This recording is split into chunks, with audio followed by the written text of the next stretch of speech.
So you might be in a random situation where for some reason your DJI Osmos camera is just not working. Whether it's the pocket camera or it's another camera that you just got, there's a couple of different ways that it can mean that it's not working. Number one, if your Osmos camera is just not turning on, the first thing I recommend doing is making sure that you're rotating the display or you're clicking the power button to go and turn it on. Sometimes that can be the main issue that you might end up having. So what I'd recommend doing here is to go through making sure that the device itself is charged up. So go find the charging port that's at the very bottom of this particular version of the Osmos camera, or if you have a different one, you want to find that charging port.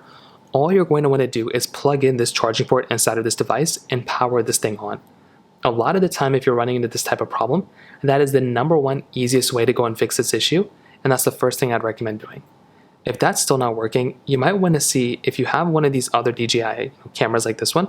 You might want to make sure that this particular model is supported with that type of charger that you have, but you might also want to make sure that there's no battery issues going on for this particular device. If you know it's fully charged up, you may want to go and try power restarting it.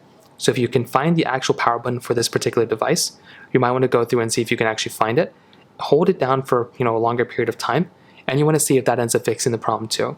And like I said, for a lot of people, that might end up fixing it for you, and that's another thing I recommend doing. And finally, if that's still not working, you might want to see and make sure that that particular brightness of this panel isn't super low. So find the way that you go ahead and basically move around the brightness for this particular panel, and you might want to see if that ends up fixing it for you as well. So those are a few different ways of going about fixing it. If you have any other thoughts or questions, please let me know in the comment section below. Hit the like button, that means so much, but definitely hit that subscribe button. More importantly than everything else, I love every single one of you guys.